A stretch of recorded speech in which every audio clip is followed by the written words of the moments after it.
Making a weekly podcast while you are unhoused offers a unique perspective. Sometimes you become the story unwittingly. This time, I wanted to educate the willfully ignorant and the curious on the laundry list of reasons why people believe unhoused people are service resistant. You have, imagine, if you will, a viewpoint that unhoused people don't want help. And then you happen to have also the belief system that police officers are our friends, and you may be chummy with a few of them. And you strike up a conversation who begins to regale you with tales of unhoused people that just don't want the help. They just want to be out there in the midst of their addiction. They are service resistant, they're violent, and you keep that narrative because it has to be so, because the guy with the badge or the woman with the badge and gun, why would they lie? They're trustworthy. So we listen to that propaganda machine in addition to the news. We go and listen to the news who says if there's a crime, and homeless person slaps the hell out of a 80-year-old grandmother while she's on her way to the Salvation Army. But we never listen closely to the contents when 3 housed individuals set a fire on an unhoused person in the middle of the night. We don't focus on that. I give you a challenge. Go on your internet and find me 3 stories that deals with the unhoused that done a crime. Conversely, I also ask you to find 3 stories with housed people committing crimes to unhoused people and see how long that does take. That proves my point. And this point is that we have been conditioned to be against the unhoused. This podcast is for the ones that want to see what it's like to be swept. This is also for the people who says cops are just doing their jobs. Finally, this podcast is for you to think. While you're filing for eviction relief or checking for the millionth time for that job call that will never come, I want to ask you this. Does it bother you that you be that one that will be out here in the streets? Or you will be looking at shelter options because you know maybe the next 2 or 3 months it may be a little dicey and you don't know where to turn? You may tentatively want to ask an unhoused person how to survive your first night. Here is a resource unhoused people have. Uncertainty is a common occurrence. We didn't need COVID-19 to teach us that, and we didn't need it to do social distancing. Unfortunately, because of the antipathy of the society, like in places like Skid Row, we crammed them into places that we have no place for them to be. Financial insecurity and financial uncertainty, our reality is intensely involved. Our biggest threat is the housed members. I will give you my own personal experience. Like the Alpine Recreation Staff Coordinator who gushed over displacing the unhoused, which includes me. The Alpine Recreation City employee mimicked me recording when they removed places where I and the elderly used to sit to enjoy our ease, play cards, and be community friendly. They removed the benches to discourage me from sleeping on them 4 years ago, and you have lied and used different reasons not to return them.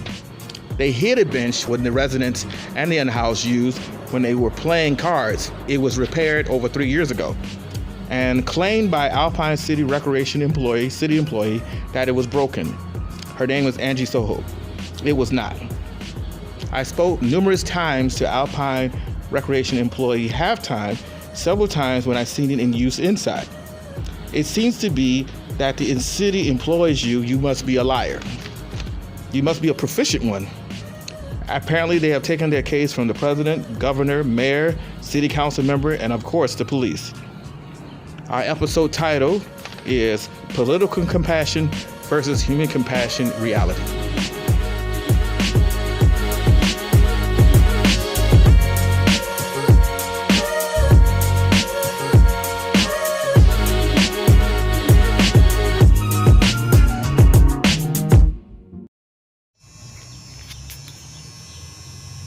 Week 2 of Mayor Garcetti's shelter-in-place order. It is early morning. As you can hear, usually in the morning, they'd be bustling around this time. People would be getting up doing their exercises. There's few people out here. Actually, it's 3 people. And the cars, you don't hear them anywhere. You hear the birds and you hear that annoying drone from the lights. Today I am planning on going to different encampments to interview the unhoused residents and their opinions about the coronavirus. Are they taking any steps? Stay tuned for more. Week 2, day 2 of the shelter-in-place policies enacted by Mayor Garcetti. I've been overhearing from the Recreation and Parks delivery gentleman talking to the coordinator and one of the employees about Westwood shelter at one of the recreation centers have bed bugs. And of course, the recreation center here has a history of not really welcoming unhoused people, and they are automatically alarmed. So this thus is feeding into the stereotypes that unhoused people are dirty, have bed bugs. I want to note that Alpine Recreation Center already has rats and roaches, not due to unhoused people. It's just because we don't stay inside the place. But that's okay. But again, the stereotypes about unhoused people is always in view, and we're always reminded of how unwanted we are in society. This is Theo Henderson from Unhoused. I'll keep you informed.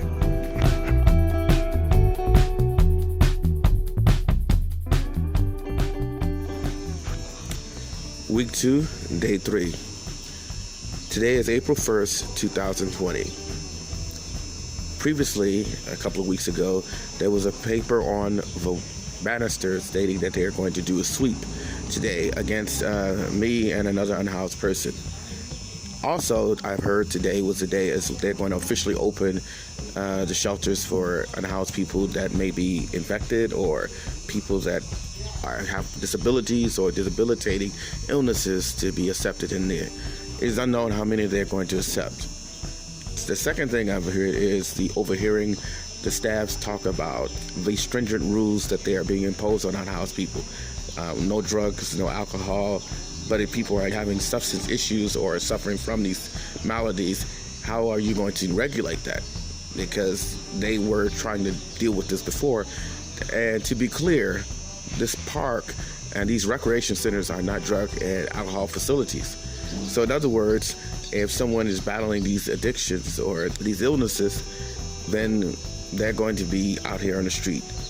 The second point I want to point out is that let's be clear as well, is that the community, the staff that is in our neighborhoods, they are very anti-unhoused. They have no interest and they don't have any understanding or want to understand that substance and alcohol usage is a disease. They just see this as like, just even with the pandemic, a very punch down scenario. And they're looking like that they're so concerned, but they're not concerned about unhoused people. They're concerned about the stereotype. More to follow.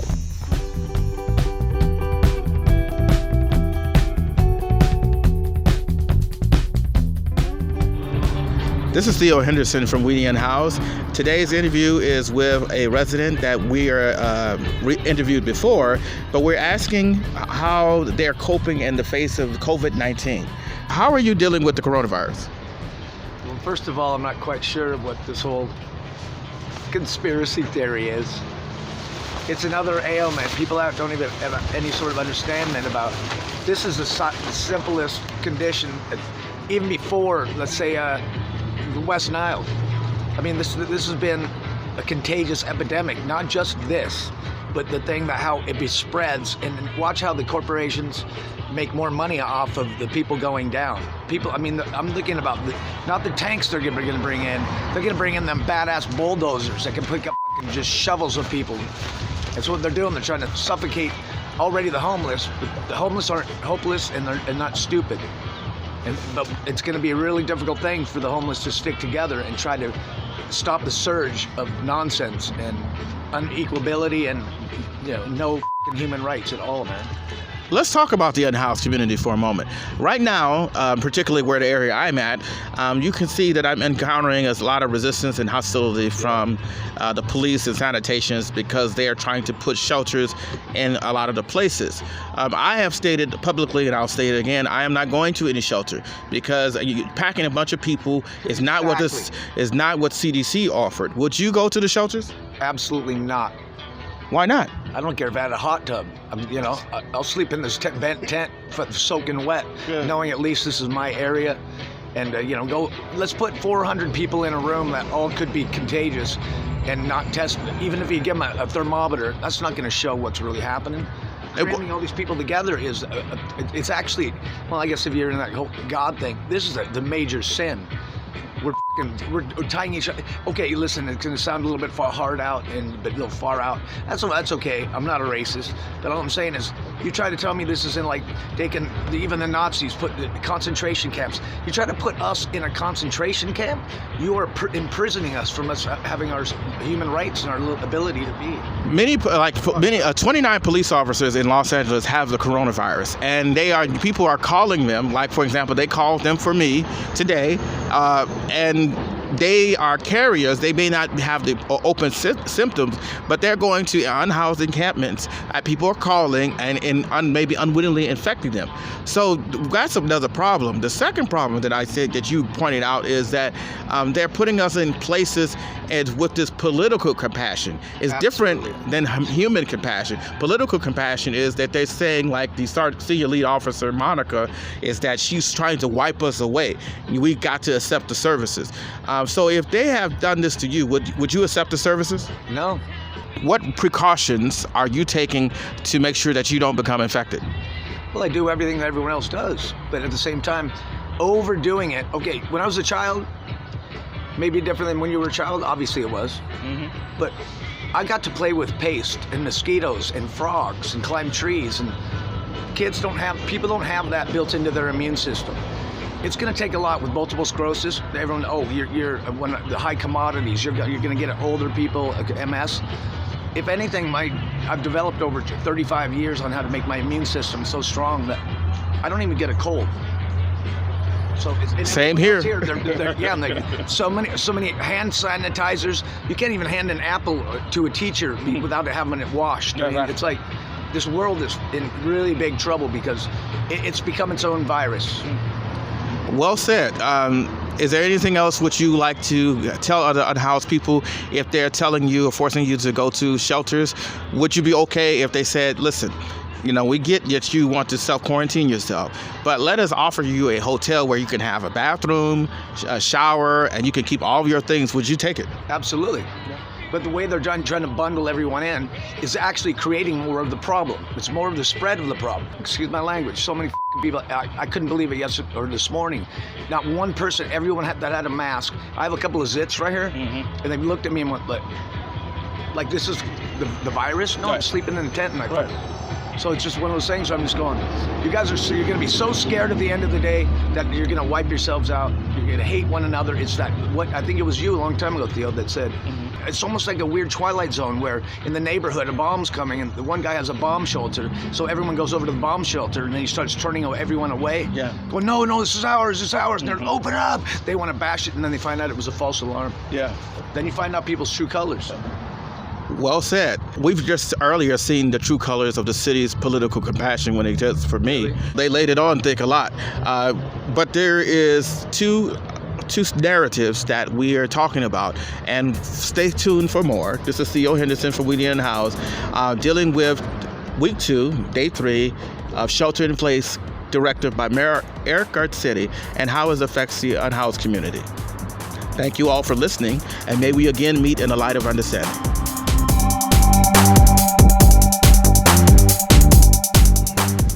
This is Theo Henderson for We the Unhoused, and I'm interviewing one of the staples of our community. Oswaldo, I've known him over 7 years, and he's always has had a friendly disposition and snacks, which makes him very popular. So I'm going to ask him a couple of questions on how is it today and how is it dealing with a ice cream truck. Oh, you have ice cream, don't you? What ice cream you got today?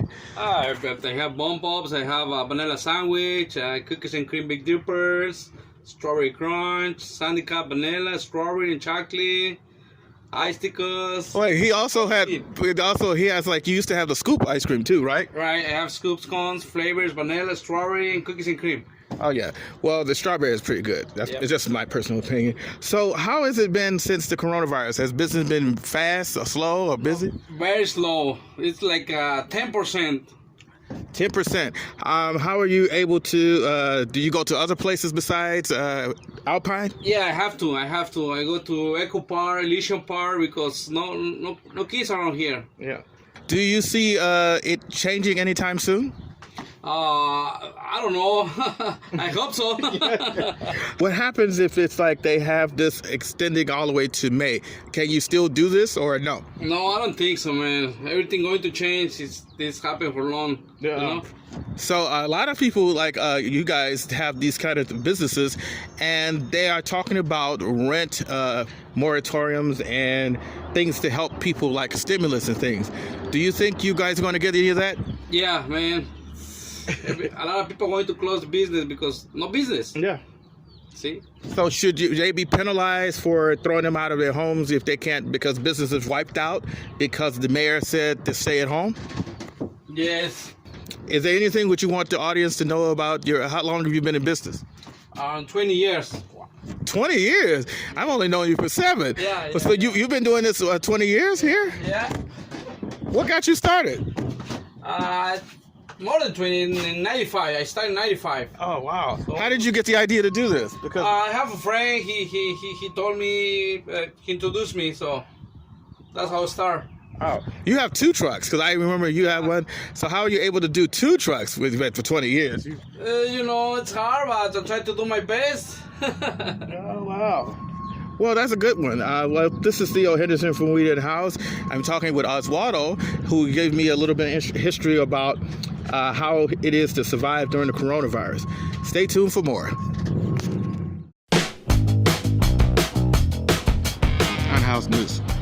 The city has failed to provide maintenance to hand washing stations for the unhoused community in Los Angeles.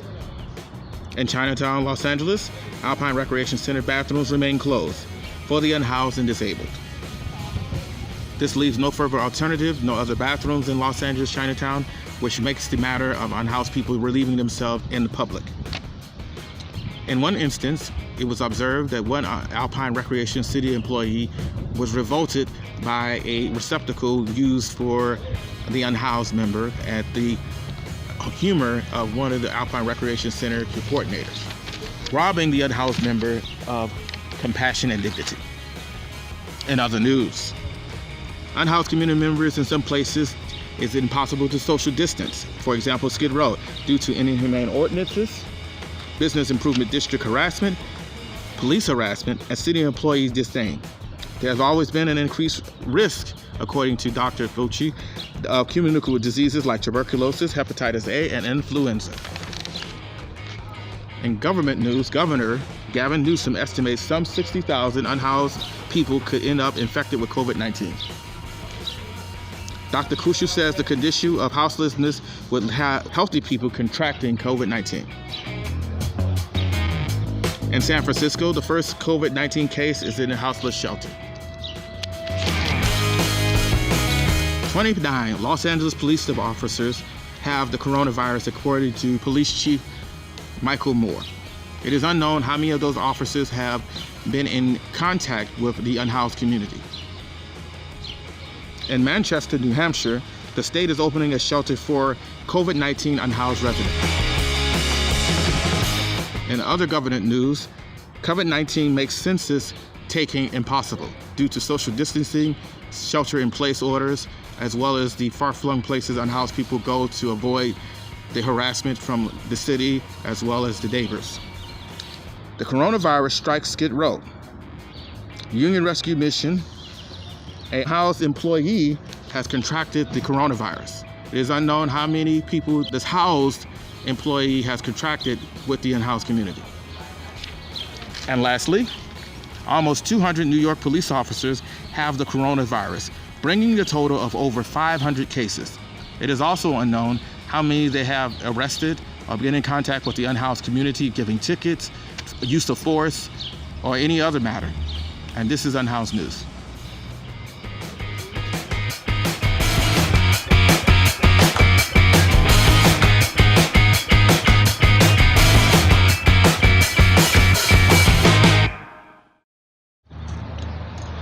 This is week 2, day 3 Shelter in Place by Mayor Garcetti. This is Theo Henderson from Unhoused, and I'm here in different locations asking different questions from the Unhoused about the coronavirus. This podcast is about solely on their experiences about dealing with the coronavirus and how they're coping with it. So let us begin. There's a veteran podcaster that I've had interviewed before, Allison, who says she's always ready to have share some wisdom. So let us talk about it a little bit. So how are you handling it now during the shelter in place and coronavirus? Well, I try not to talk too much about the coronavirus, because what you think and feel is what you attract to yourself. When you put things out there, the energy come back to you. Mm-hmm. As well as I know you asked about the shelter being there and the coronavirus and blah, blah, blah. As I say, I don't really think about it much. I just keep a healthy perspective. I eat good like I always do and stay positive. Has anyone came out to you to explain to you what COVID-19 is? Well, I am capable of doing my own research and I have done so. So I am familiar with the whole virus and what it's all about and the strand and it being a new one and 10 times or 30 times worse than the actual flu. And, I'm familiar with it and it started in China, etc., etc. Oh, okay. So here's the thing, too, because I'm looking at your encampments. You guys already, before the coronavirus hit, guys were already doing social distancing.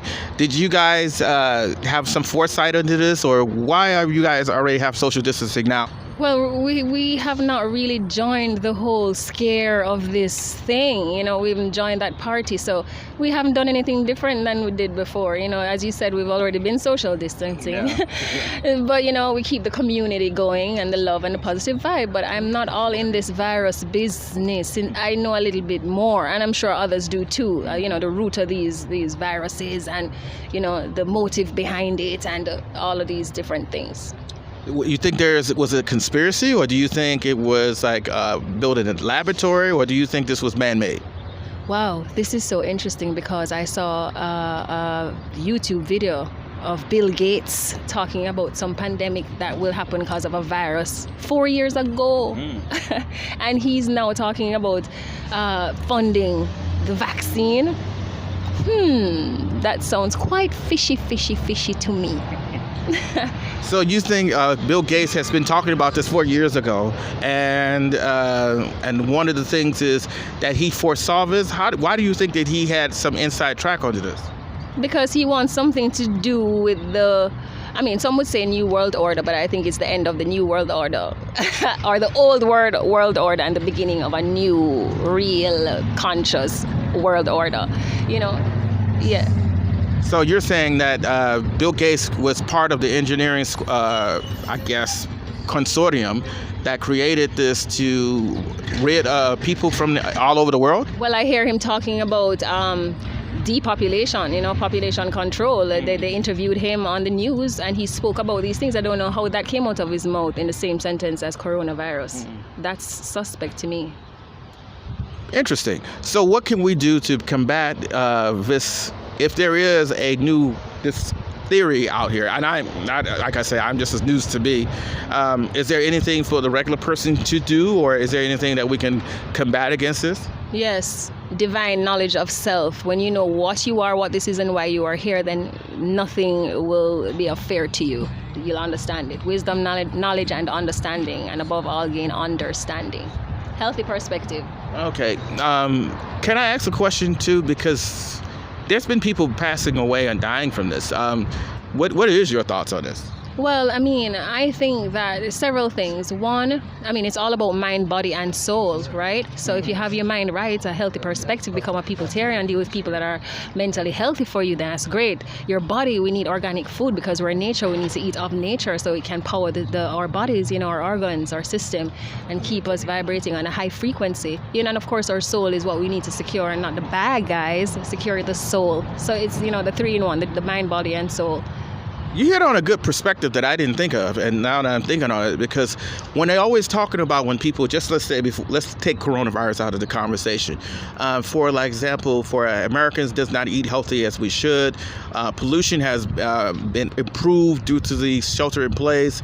Most importantly, they also say that a healthy diet really offsets a lot of illnesses. So you're saying that if we have maintained this kind of healthy regimen, that maybe this can be able to curtail people susceptible to a coronavirus? Remember now, mind, body, and soul, not just the body. You need that, the all is mind, mentalism, the first hermetic principle, Okay. So keep a healthy perspective. And that is a major part of it, because what you think and feel, you attract, right? Thoughts become things, Everything will work in order with each other.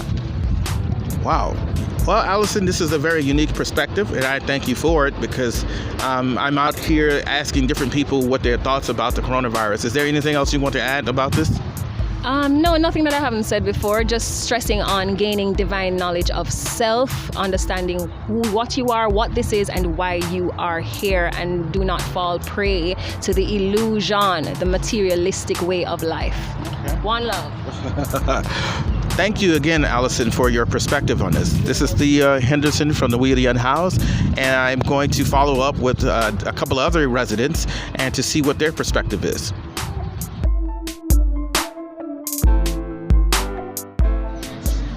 Good afternoon. This is Theo Henderson from We the Unhoused. I'm here in a beautiful day, which is like the sun is out, the pollution is down, and people here at the community in Echo Park is like just hanging out and enjoying each other's company.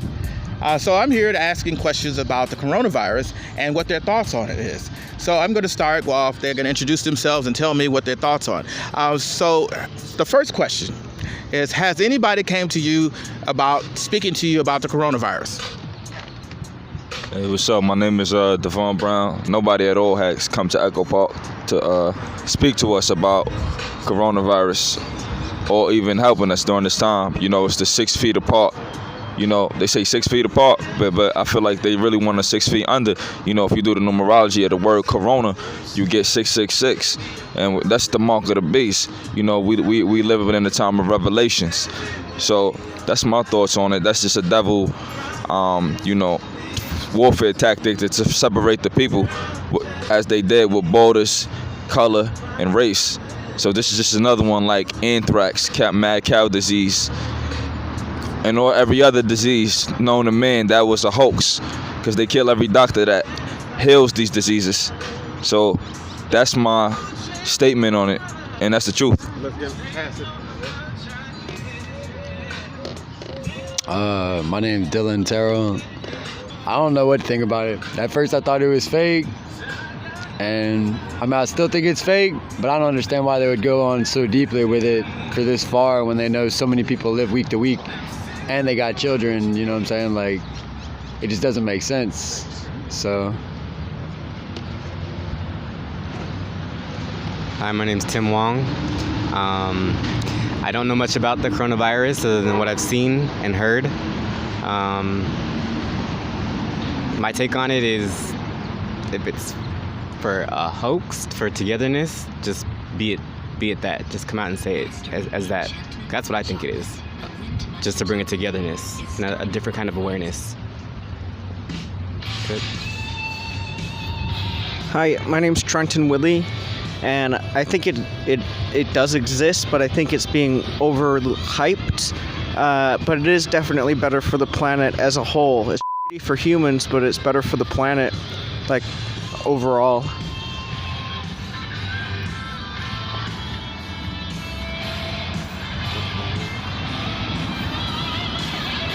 My name is Jordan Tedder, and what do I think about the coronavirus is, I think it's just another man-made whatever it is, but I don't know. As long as you stay healthy and keep your hands clean, that's all that matters. Now that we did this round robin, and one of the next questions I have is, what precautions that you think is necessary, or are you taking any precautions against the coronavirus? Nah, I'm not taking no precautions against no false virus made in the lab. It's to capture your consciousness and fear to control you. Then to bring in the martial law. They got military helicopters and tanks in LA. They trying to carry on their agendas of the New World Order. So I'm just, surrendering to the Holy Ghost and letting that lead. Yeah, I'm not really taking any precautions. I don't feel like it's gonna affect me, and I'm not really traveling around. I'm staying in my spot, so I think that's all that needs to happen. Pretty much the same here. Just trying to be respectful though, out of whatever they're trying to take precautions for. That's it. I just probably wash my hands a little more often than usual. That's about it. Yeah, I wash my hands, and glad that a lot of people are aware of this. Once again, I don't take too many precautions, knowing that the virus is just really become a big excuse for the government to fulfill its agenda, and people are getting sick and tired of it. So.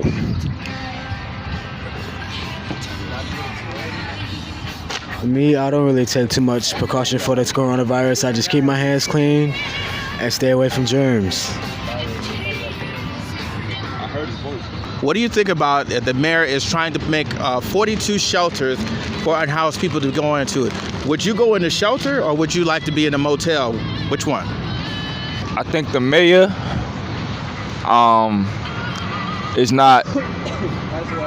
does not have the capacity, the emotional capacity to be in the place that he's in. Because if he wants to put more people to die, you put them in a shelter. You go to the shelter down the block. It's 5 showers close together. We could see the other man in between. Yep. We would have caught the fucking virus already if it was real. So mayor, fuck you. I would never go to a shelter. You couldn't pay me to go to a shelter. And I would definitely take a motel room. I feel like that would be fair. I'm gonna have to pass on this. Definitely motel. Also, I feel like it's affecting rich people more than poor people because they're doing more international traveling. So there's that too. Definitely motel, and it's just ridiculous with the housing going on. You go to this city, go to that city. It's really not low income housing. They set up all these shelters, and people go into these shelters, and the staff there, keep it real, they don't do their job. So no one gets into their housing. It takes up to 2 years, like in San Diego at the Alpha Project, just to get into housing. So this has to stop. I would definitely go to a shelter because the shelters out here are really dangerous. I mean, a motel is cool, but I mean, what can you mostly do? Like, you just have a bed, take a shower, and that's it. They're not really serious about giving out hotel vouchers because they don't really care about what's really going on out here in the streets because they've never been through it. So, I mean. And this is what I call political compassion instead of human compassion. Human compassion is we wouldn't be in this situation if they had gave a damn in the first place and made us in places where we could be in a house. People always say that unhoused people are shelter resistant. They don't want help. I put money on that you walk up to them and bring up a house key and says, you got a choice, you want to be out here or in a house. They're going to take a house. So that lie is like, here is for yourself that people really don't really care about unhoused people. They just want you not to see you here, and they just always want to punch down.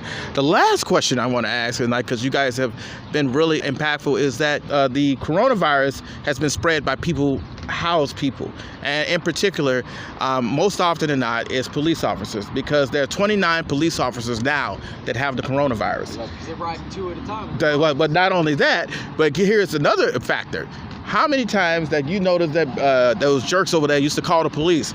Now imagine that cop jumps out because he's got the coronavirus at his district, and he comes and it comes up across you guys. And he might be, it depends on the cop, who's a jerk, will tell you to line up against the wall or grab you or go and try to run your names and pat you down, and inadvertently passes you the coronavirus. So let's be clear.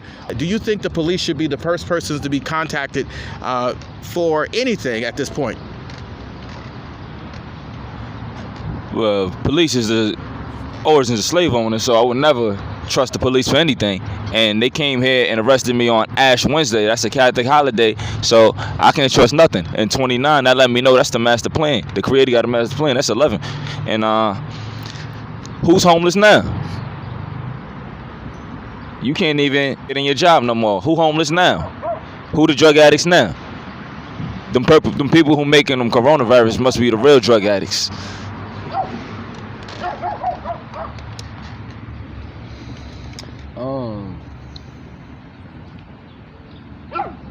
I forgot the question again. Would you trust the police for anything right now, because the 29 police officers have coronavirus? Oh no, yeah, they're tripping because they're riding 2 at a time in that car, and they're going from place to place, touching people. They need to have a CDC person riding with each one of them that's fully armed to be able to dispose all the things. My fault. They're very close. In the car. How close is that car? They sit next to each other. They need to be 1 at a time, first of all, in the car, yeah. It's not 6 feet apart. And that's not 6 feet apart. Unless you put one of them in the trunk, yeah. And they infected each other in the police station. So how many times have they been called out on calls? Yeah, the cops are spreading this shit. Yeah, they are. They need to stop doing unnecessary pullovers for tax money right now. Due to what I've been through already with the police, I just stay out of the way. What have you been with the police? You sound like you had some positive experience with the police. I'm saying that jokingly. Well, nothing negative that I put myself into it, but I'm just saying, like, I see them for what they are. You do you, I'll do me. If I'm not causing no heartache and strife with nobody, then you just do you and I'll do me. You see me walking, just keep on pedaling. That's it. Only if it's over like rape or murder. But yeah, they shouldn't be involved with any minor crimes right now at all. I guess that's about it. There's too many laws. That's all. You know, that's a very good question. I see these police officers rolling around. You know, they're not six. We already discussed that. It's an issue. They're not even wearing masks. Come on, and you know what? It's just all the way around ridiculous. What are they? What is their motive? What are they trying to achieve? What is the agenda? Whose agenda are they following? They're following the governments. They're following the mayors. They're following all these corrupt people who are dishing out unnecessary orders, going against our rights. Now, I don't think it you know, I don't think anything else needs to be discussed.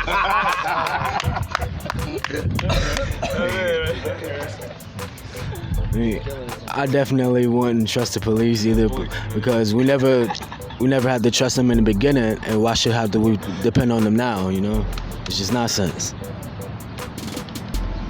You guys have touched on all of the issues about I know about the coronavirus, and you guys giving very lucid answers, in my opinion. And I want the rest of the viewers that listens to this to understand that there's political compassion and there is human compassion.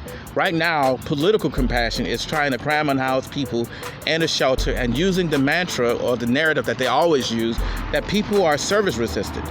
And so as a result of that, people are always using this to justify this anti-unhoused sentiment. That was what they were using today against me. If you really want to help me, then allow me to have my things, put it in my own place. You have me a bathroom where I can take a bath and go to the bathroom, and you don't have to see me. And I sure in the hell don't want to see you. This is Theo Henderson from We Are Unhoused, and I thank you all for listening. And may we again meet in the light of understanding.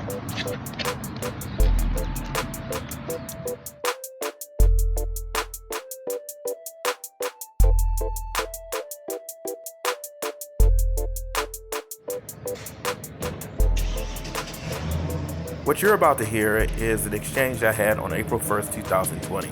Many people have questions about what happens when people have to be swept or offered services. Here's the story. You guys with Lawson? You guys with Lawson? Yeah, I am. Who you with? When I interacted with Lassa is a new employee, by the way, that I haven't seen before, but he stated that they're sweeping the entire area. He is incorrect. I've had, over the past 7 years, I've had several interactions where the police, George U. Business Improvement District Executive Director and Alpine Recreation Center have had multiple discussions with the city in trying to remove me. And they will always post these signs where my encampment was in order to remove me. They never sweep the entire park. They always go into the focus area, but they pretend that they are doing such. But let's continue. Hold on. Let's finish this first. I've been here for 7 years. I've been unhoused, and I know they harass unhoused people. I know for a fact that this police officer walked around this morning with a witness and see my stuff, took pictures, and contacted. It is at this point where I inform him of the actions of Senior Lead Officer Monica and what she did. She got in her car and contacted LASA and Department of Sanitation and her cohorts.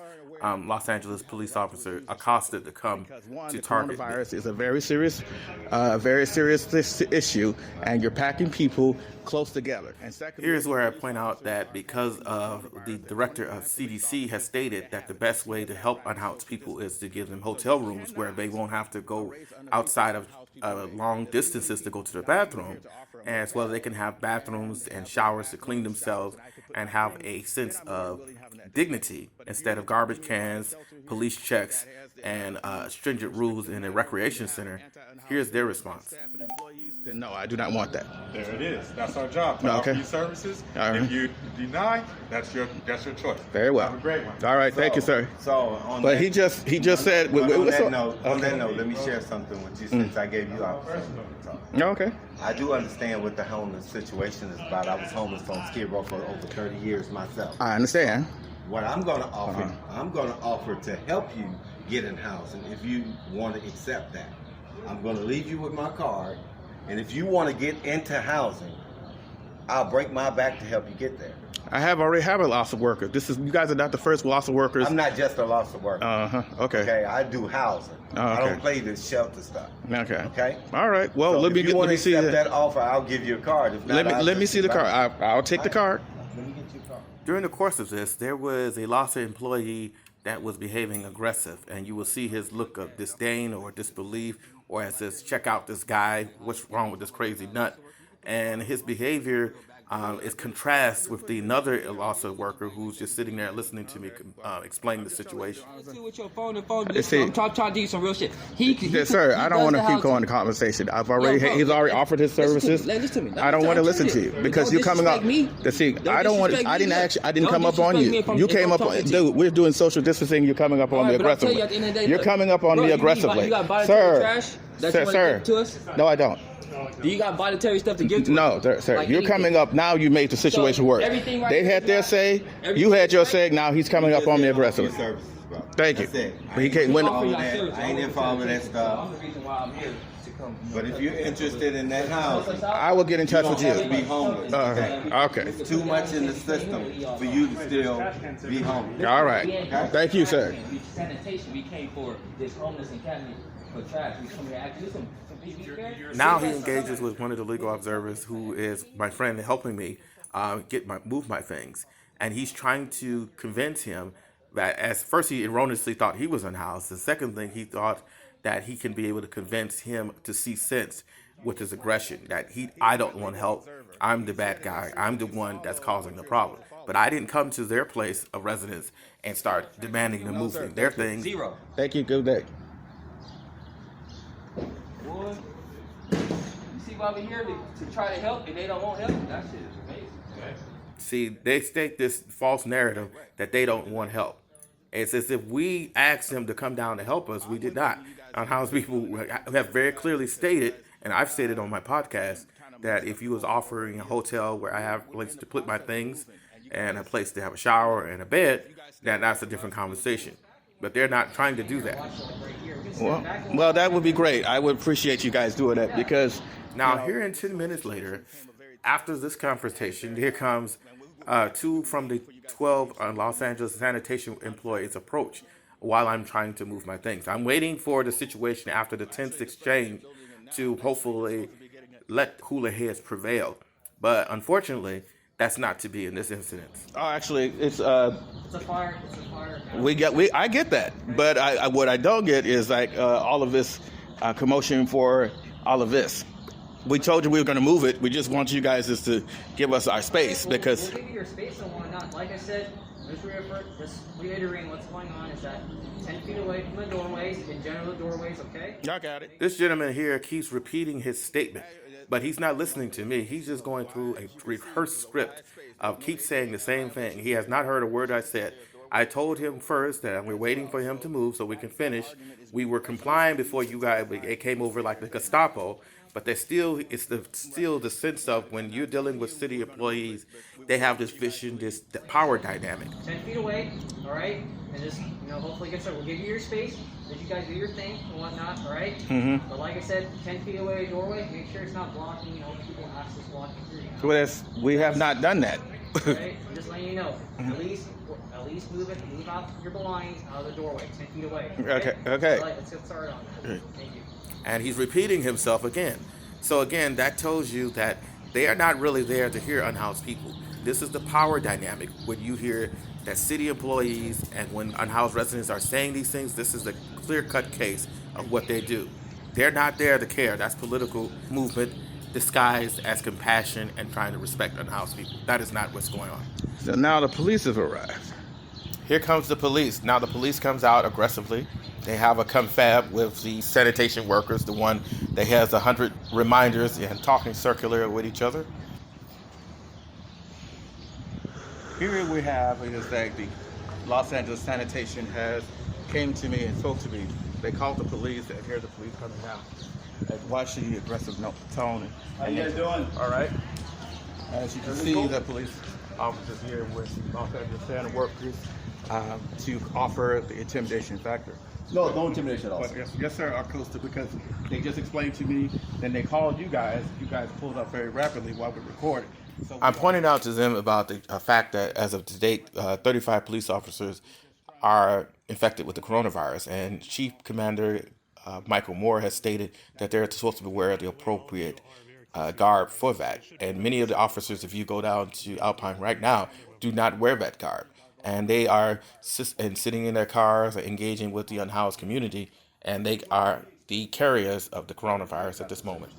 We have already had that conversation. 10 feet away from any door. We called you guys as the henchmen to come Actually, and he called harass us them. prior to that, sir. Yeah, Prior to speaking to you guys, just in case, we always have to have PD around. Right, because unhoused people are violent. It's funny that the PD is always around when you need them, but when the unhoused people need them, the PD are nowhere to be found. So they're trying to justify why they would have LAPD for unhoused people. And again, this guy who's spoken over 10 times with the reminder, with a circular talk, this is, with my observation with other encampments as well as this one, as a henchman tool to get unhoused people afraid. That is the weaponry. So how can they help? So you're going to chaperone us while we clean up? Absolutely Or not. Okay, thank you. Appreciate As that. long as you guys do it. Yeah. We're doing it, but the problem is the fact is they're always calling you guys to weaponize against unhoused Can I tell you something? They only call us when somebody is not. Again, weaponized Doing against it. unhoused people. So let me put it to you.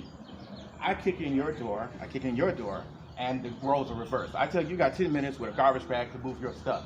And if you have make any statement of that kind, I call for backup and arrest you or use the other tactics that you do or cite you. I reversed the situation, explaining the situation, how they have using their power and their power dynamic to punch down on the situation. Because it did not take over 30 minutes to have a conversation about moving. And I told them I was already moving the situation. But it's always the necessity for city and city council as well as the business improvement district, and as you can also will see with the recreation center, they have to always punch down and let an unhoused person know their place. Were crowding around us, waiting as if something was going to jump off.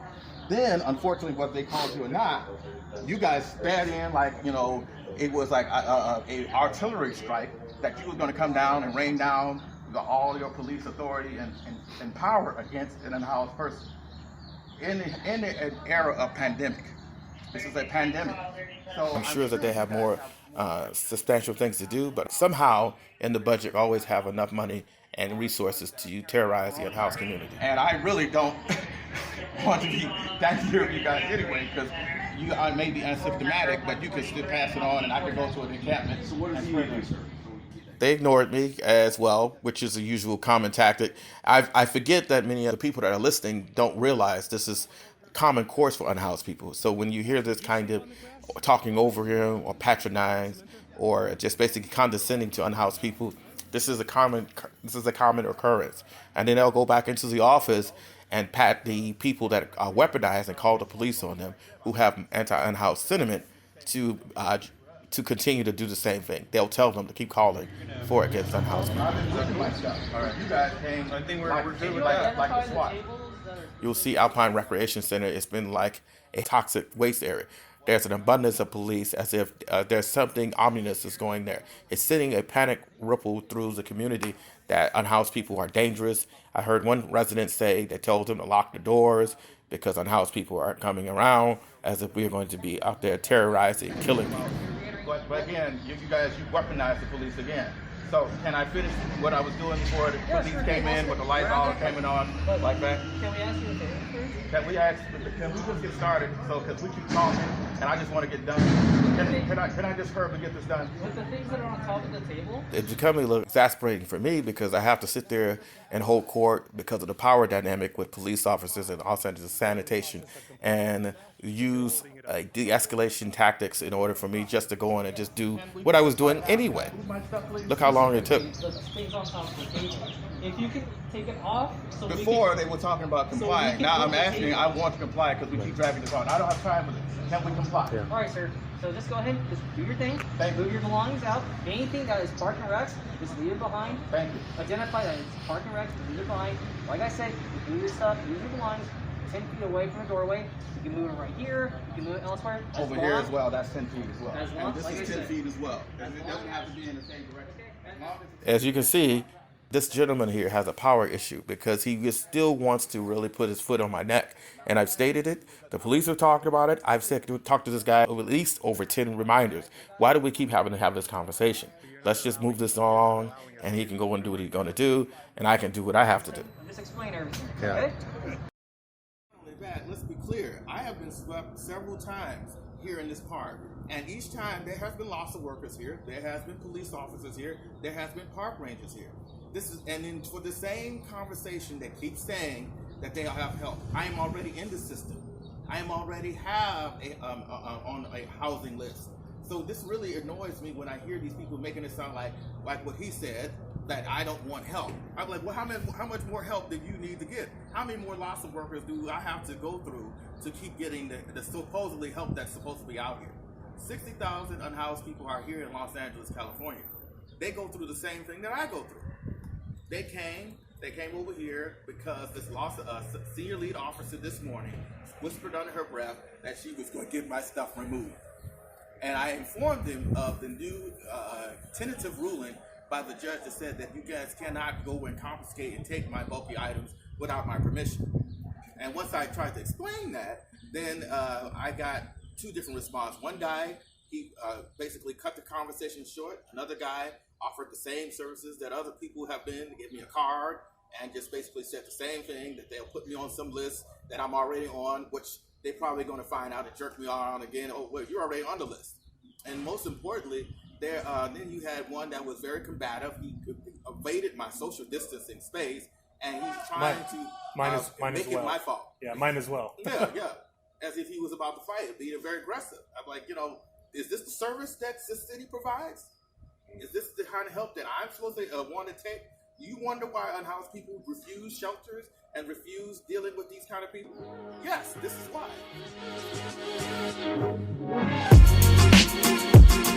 Another episode is complete in such uncertain times.